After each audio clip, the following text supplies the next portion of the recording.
Like, I get on you about that. About what? How you act different around certain people than you do around other friends. I don't act different. And you get on here and say So you telling me I act different? But you definitely, What group of people? there's a different Go ahead. Armand that shows up versus Big P that show up around these people. Bro. So yeah. Some pimping, man. This the coldest podcast you'll ever hear. The way we coming with it, people witnessing greatness.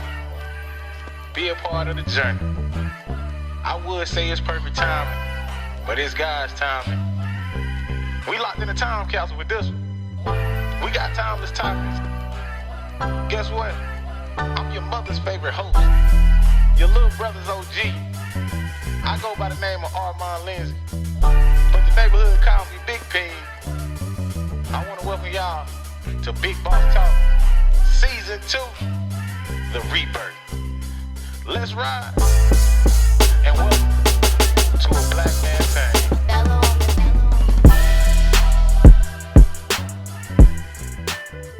Cause I'm recording, and I ain't got a whole lot of footage.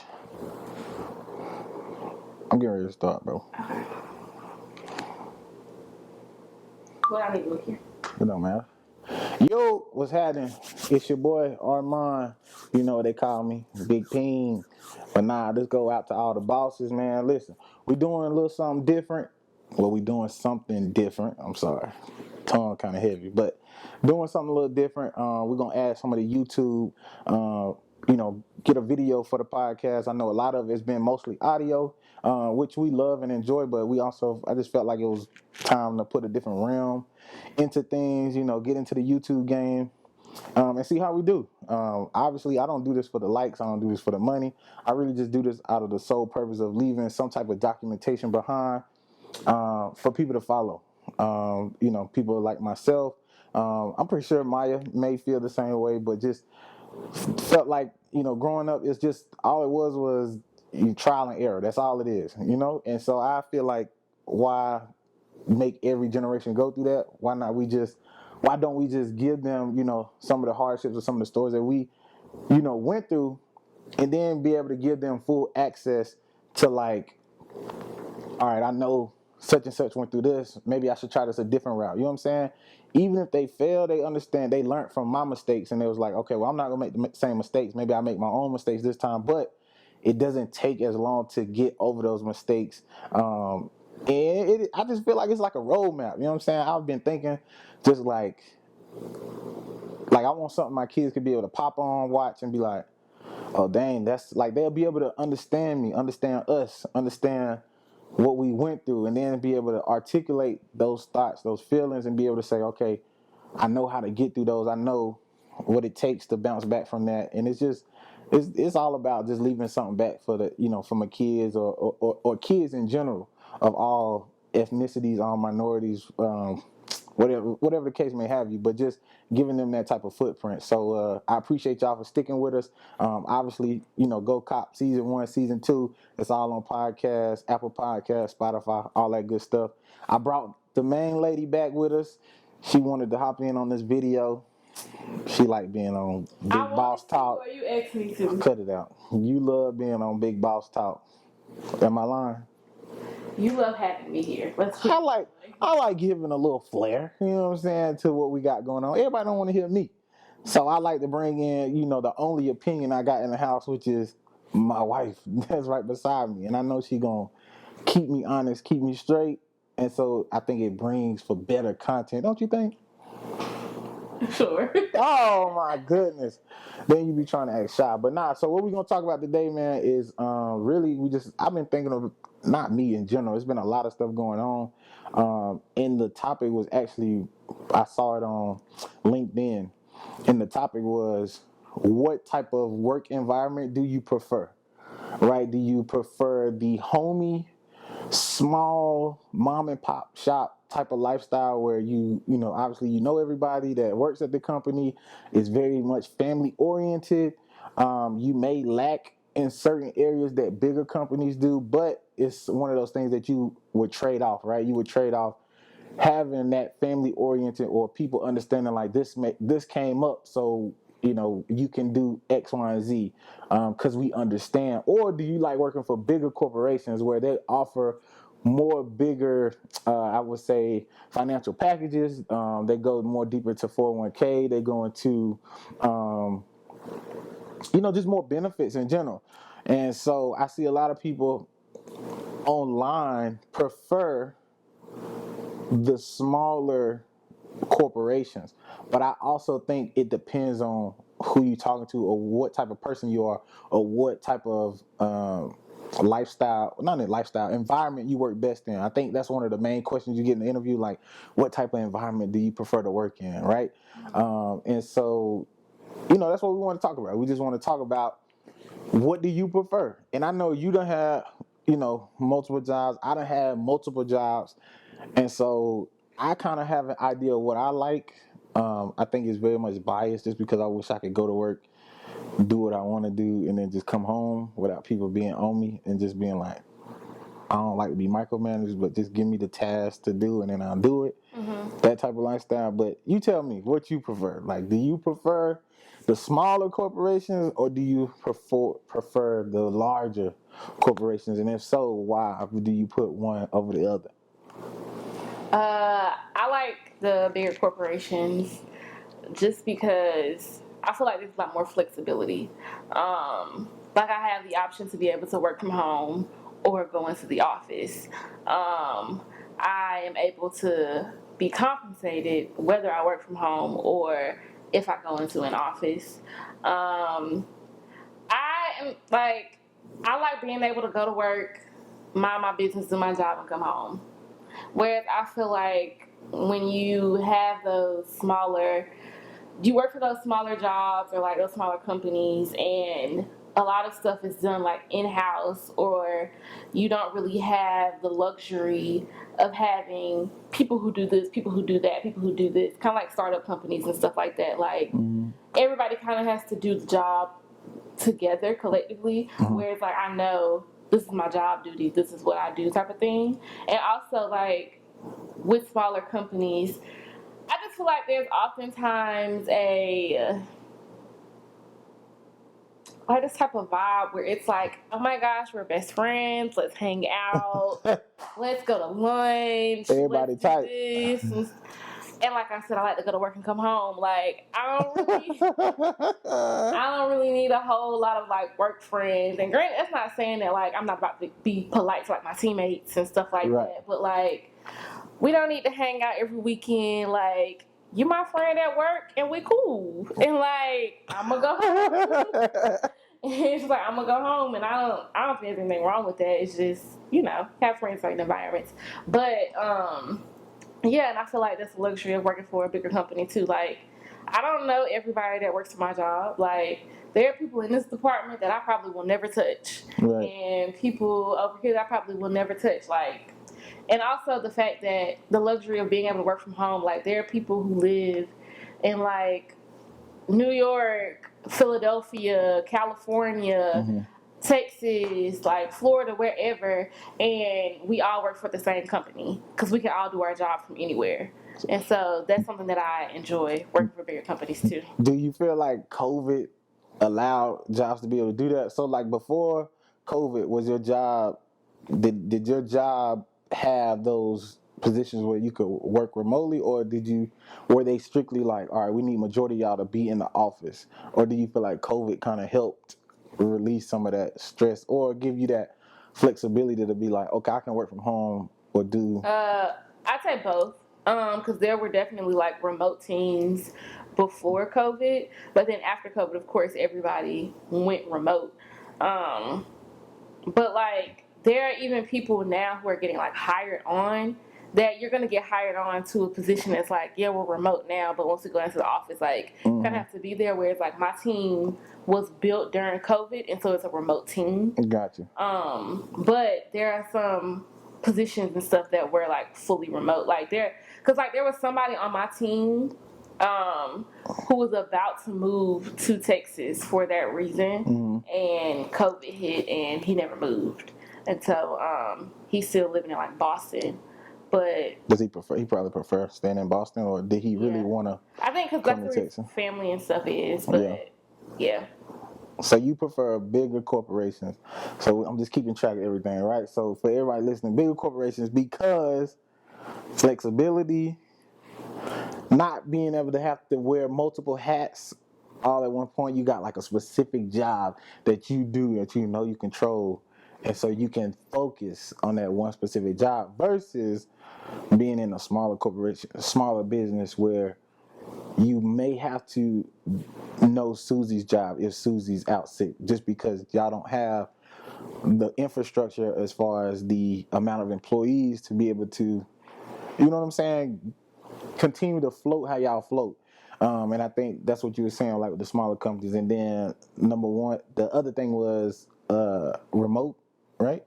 Being remote, and then come home, go to work, and then come back home. Yeah, I like that. So your vibe. So you antisocial. No, I wouldn't say that I'm antisocial because when I'm at work, like I talk to everybody and stuff like that. But You like to cut them off when it's no. time for me to. What I mean by cut off, I mean it's like, all right, it's work time and then there's me time, and you don't want the work Yeah, to influence, like to I come have into clear boundaries when it comes to my job. Got like it. the work-life balance, like I feel like you have to create clear boundaries with that. I mean, and granted, sometimes you meet friends at work that become your friends outside of work, and again, there's nothing wrong with that. But I guess like for me and the type of person that I am, like we're cool, we come to work, but once it's time to clock out, I see y'all tomorrow. Yeah. Like, So I guess, I mean, I can rock with either way. So I'll tell you, to be honest, I really don't have a preference, right? But if I would have to put, I don't mind working for either or. But if I had a choice, I think I would do the bigger corporation, only because of, I believe, what I'm trying to say. I don't want to say safety of the job, right? Because anybody can get fired at any given time. But smaller companies are vulnerable to go under versus a well-established company. You see what I'm saying? And so I don't really have a preference. I can do either or just because that's the type of person I am. So like you the type of person that's like, you have set boundaries. And that's something I feel like I could do better at. Maybe. But yeah, so now, like bringing, and I guess this is just for me, like I need to be better at setting boundaries, right? Because what I was saying was I'm very social. So like I'll be like, if you got good energy and I feel like, okay, I can probably rock with this person outside of work, then I'll be like, dang, what's popping? Like it may not start as me, inviting them to like, oh, let's go grab something to eat or something like that. It may not start like that. It may just start as like, man, just hit me up, you know what I'm saying? Whenever such and such or whatever you find something that's going on. So it's like, okay, and you build towards like, oh, let's kick it. It's the spot. Go to the weekend. but Let's I don't eat. think there's anything wrong with that. Like, if you have, I guess, okay, from my experience, I've always been in jobs where, like, I'm either the only black girl or I'm the youngest. Or sometimes I'm both. Mm-hmm. And it's like I'm in a lot of work environments where I find myself code switching all day. Mm-hmm. And so it's like, I do enough to get by, and then people end up liking that version of me, and that's not the real version of me. Right. And so it's like they'll be like, "Let's go to lunch," but then lunch hour is my hour to like decompress. And then so I'm like, I don't really want to go to lunch, like, but then I seem like, well, she doesn't really like us like that. And it's like, no, it's not that. I need to breathe for a second, and then I can come back and be like, hi guys.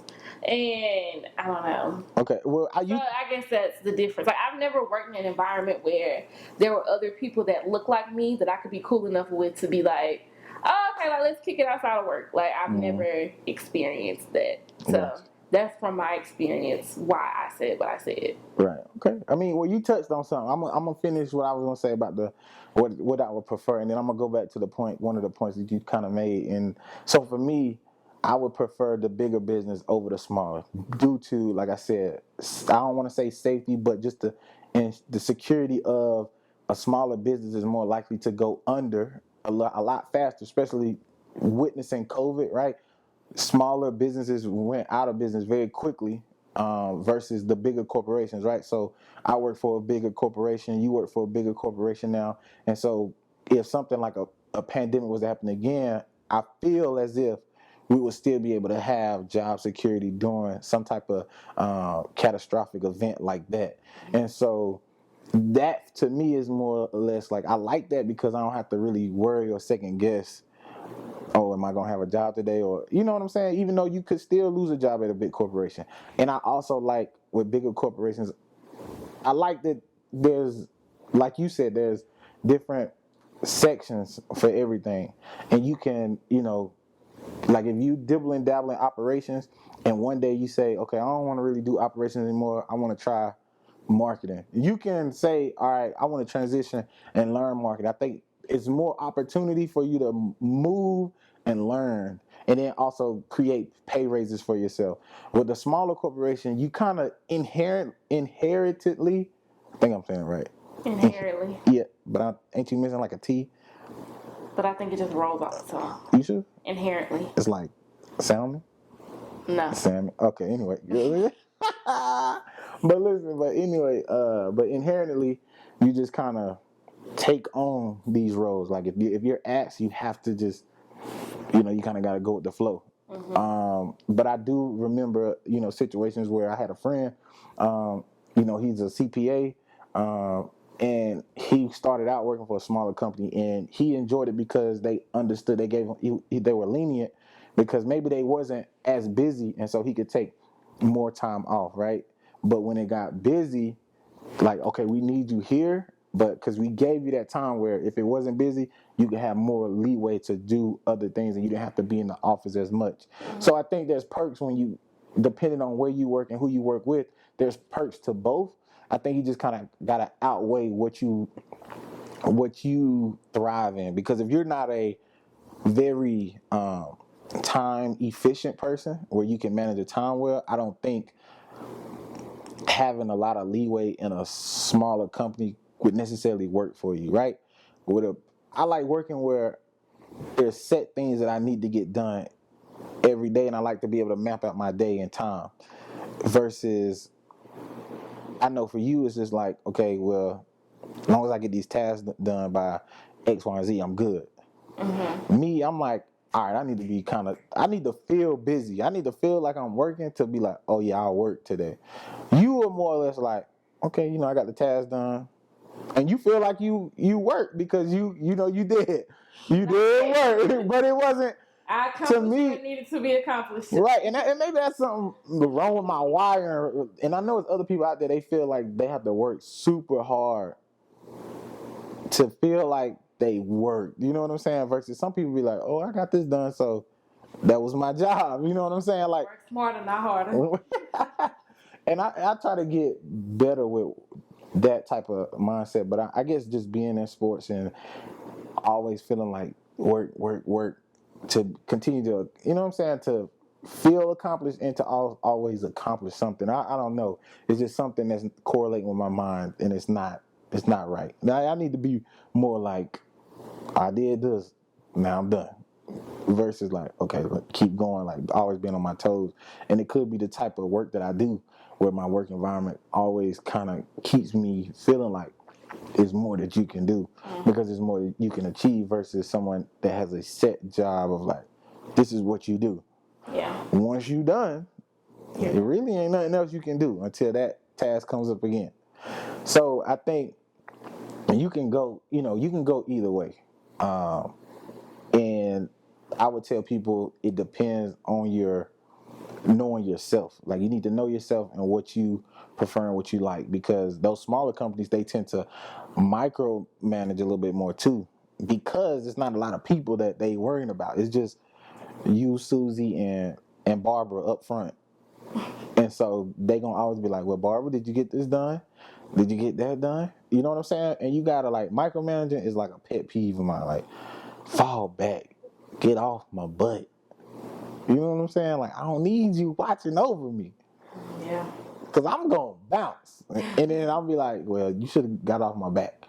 And so I think that's just one of those things. And I think people just need to be able to know themselves, know some of the benefits and downfalls of either or. Because even, we talked about the positives of, choosing a big company, but there's some certain negatives too where because the company's so big, you could feel undervalued, right? You're doing something, but you don't get the recognition that you hope for because there's so many people in that corporation or in that company, and it could be cliques within the corporation. You see what I'm saying? Like, people only mess with this group of people. I don't know if it's on purpose or on reason, but it's just like, seems like there's, you got the in group and you got the out group, and there's people that just, I like to come to work, do my job, and leave. Which those people are considered more in the out group because they don't associate as well and they're not as marketable within their job to be considered in the in group. But they do their job just as good as those people in the in group, which they still deserve the recognition to be like, this person is performing phenomenally. They do their job. And so I think that's some of the negative. That's a negative. If you're a person that thrives on recognition and feeling like someone's seeing you, a big corporation may not be it. Yeah, and I think it also depends on like your team culture too, because like within big corporations, you also have teams. Like my team is comprised of like 10 people. And our team, for our weekly staff meetings, we do kudos. And so kudos is basically like somebody on the team, we all just like give our personal shout outs to people who helped us this week. And whether it was a big project we were working on, a launch, just something minor that we needed help figuring out just in general, like we just said, hey, shout out to X, Y, and Z for helping me do this week. And so that's something that we make sure that we prioritize on our team. So I think it all, especially like with bigger corporations, it all boils down to like management. Yeah. And management looks different in so many different ways because there's definitely a hierarchy with big corporations and stuff like that. And the top looks the same. Like you'll have like these companies will preach diversity and inclusion, and you'll have people that look different types of ways and all of this type of stuff, and they all work for this company. But then when you look at the top, everybody looks the same. And I know it's something that a lot of these places are trying to change and stuff like that. But I think building that team culture when you're in such of a big environment is just as important. And just creating that structure of feeling seen or knowing that you're doing your job to the best of your ability, regardless of who's moving where and going wherever. So, yep. So when you looking, guys, when you looking at jobs and companies, you really want to look at the reviews, and really like the reviews will tell you a lot. I wouldn't follow every review because there's bitter people. So like, some people just don't work. You know what I'm saying? Like, you can't be upset that you got fired if you didn't work. You know what I'm saying? Like, some people just want to get a check and not do nothing. Some of y'all out there, I know it. You're watching, but you gotta put in some type of work. You know what I'm saying? You can't get the world and not put in the work. You know what I'm saying? And it's only so far you can get until you feel like, dang, like, I know I'm not working, but I'm getting paid, but then I'm also capped. You know what I'm saying? So at some point, you're going to have to be like, well, I got to really put in the work to get what I really want. And you just got to face the reality of that. All good things come from working your butt off. And I'm not going to say all, but for us, people that look like us, people that don't come from certain backgrounds, you have to be, twice as good, work twice as hard, and you got to put in the work to achieve what some people get when we talk about those hierarchies.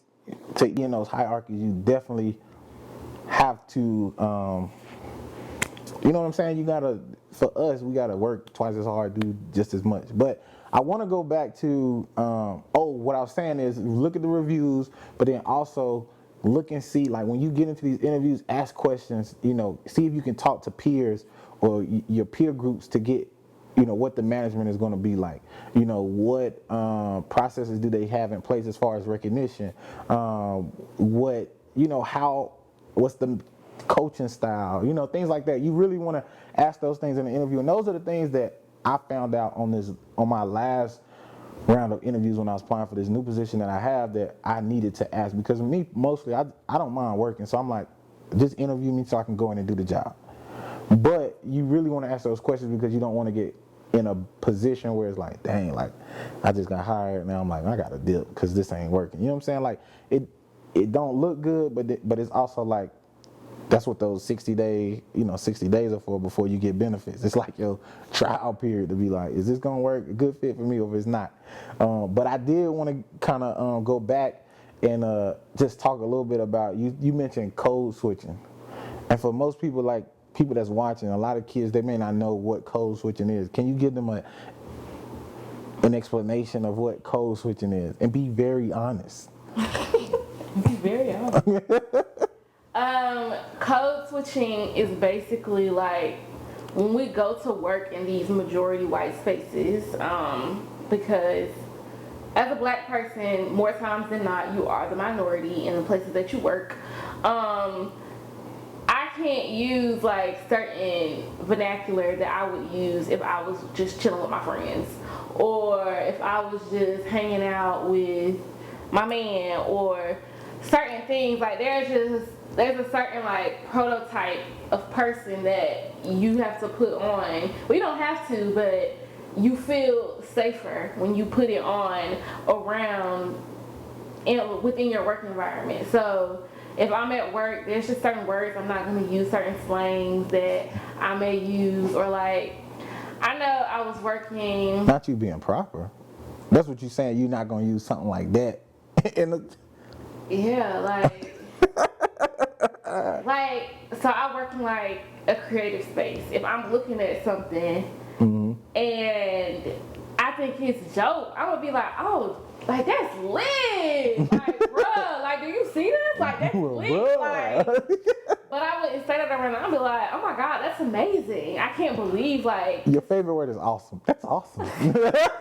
I've also been using amazing lately. Amazing. But yeah, I'm like, oh my gosh, like you did a great job. I can't believe that came over like that. Oh my gosh. And I tend to speak in a way that is just not. So for the people, you know what I'm saying, like, because we teach kids, like I would hope to teach my kids to be unapologetically black. Mm-hmm. So why is it a thing where us as minorities, we have to code switch when we go to work versus just being ourselves and saying, you know, using, and I'm not saying to talk slang all day long. It's one thing to, you know, mention slang when it fits, right? But then also knowing that I do have the articulate side. Like I have a vocabulary that I can use besides, you know, the vernaculars and things of that nature. So it's just, why do we have to code switch? Why is that a thing? I don't think code switching means that you're not unapologetically black. Because again, I have to bring up, because in my current position, I feel a lot more comfortable being myself in certain ways. Your teams ain't lit. It seems like they in crowd. Yeah, my team is a lot younger. There are more black people on my team now. But in like my previous role, there was just like, because I was the youngest and the only black girl, then they were, and I worked in communications, they're trying to push forth like initiatives for like diversity and inclusion. So there were a lot of times where like I would get asked, how does this look? Like, we're trying to bring in this initiative, but we don't want to do X, Y, and Z. And so I would be truthful. So like I'm always going to be unapologetically black and saying like, yeah, no, this looks a certain type of way, or this looks like we shouldn't do that, or we shouldn't say this, or that's not coming across how y'all think it's going to come across. Like I'm always going to be unapologetically black. But also there are certain things that like I can talk to amongst my other black friends, or just even younger people in general, that when I'm the only black girl and the youngest in certain spaces, I don't feel like explaining myself in everything that I have to say. So it's like sometimes I could probably reference a TikTok or something that's been so popular on social media that if I were in a room full of like younger people, everybody would laugh. Right. If I say it in a room where I'm the only black and youngest person, they're gonna be like, so what does that mean, Maya? So you protecting your peace. I don't want to have to go through this long spiel, and then by the time I end up saying it's not funny no more, and then you still don't get it. And so, oftentimes I tend to like code switch and speak in a way that like makes sense for my environment. And so I'm just talking just so people can know, because I mean we code switch naturally without even knowing. You know what I'm saying? We code switch with our parents. Right, you code switch with parents. It's not just towards at work, being around white people and talking a certain way. You code switch naturally because you always gonna want to portray a certain image depending on who it is, right? Our parents we look up to, we want them to see only the best.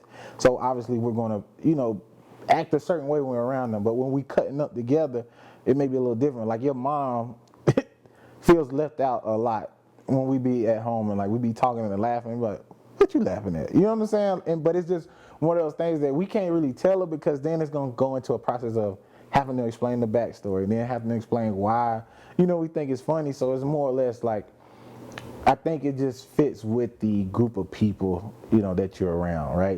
I don't want to say it's a white and black thing. I think it just fits the group of people. And don't get me wrong, you do have to, I think why there sometimes like people have even, and this is going on a tangent, but like people could have like different friend groups, and like I get on you about that. About what? How you act different around certain people than you do around other friend groups. I don't act different. And so you telling me I act different? But you definitely what group of people? There's a different Go ahead. Armand that shows up versus Big P that show up around these people. Bro. So yeah. I'm the same. Listen, to all of you, I'm the same in and out. Okay, there may be situations where I'm not as vulgar or as I'm trying to look for the right word. It's not that I'm different. It's just that it's more or less, sometimes it's for me to not look a certain way in certain people. You know what I'm saying? I don't want people to look at me like, oh, this is a typical, like, that's not code switching, though. Okay, back to talking about work. Okay, back. But nah, I kind of wanted to go into code switching because I felt like that's a good point, because I know we talk about code switching in certain group chats and with certain friends, and just how it's very draining. And me personally, I just always want to understand, because I don't code switch as much at work. I feel like I do. I ain't gonna say that. I do code switch because I'm talking to businesses, CEOs, people that I have to do business with. So I'm not gonna use a lot of slang, when I'm talking to them. I'm gonna use more of my elaborate vocabulary, more of a different tone, more of a different fluctuation in voice, because I want the presentation or how I communicate to stick out. And so that's the only thing. But I think this was a good this topic. I don't want to keep the podcast super long. I want to keep it around about 35 minutes, especially with the video and stuff, because I know people don't retain everything. So it's like, if I can keep it short, keep it hot, keep it spicy, you know what I'm saying, then they can get a little bit out of it. And then, go into the comments and, write reviews, write comments, and just tell me what you think. Tell me, what do you prefer? You prefer smaller corporations? Do you prefer bigger corporations? Do you feel like it's a hassle to always code switch all the time? Do you relate with us? You know what I'm saying? And so we want to build a community, a foundation where we can be honest, and where people, kids younger than us can look at this and be like, okay, they feel this way. It's normal to feel that way, versus, dang, why I find myself always doing this, or I feel like this. So it's always normal, right? But we on YouTube now, so what y'all gonna do is, please, you can subscribe, ring the bell. What's the other one? I'm new to this. I ain't true to this. And what is it? You can like, comment, and subscribe. Turn on your post notifications. Yeah. And we will see you in the next video. Bye. Real big. I know one day I would do it real big. Real shit. Real shit. I know what my real niggas feel it. Nighttime.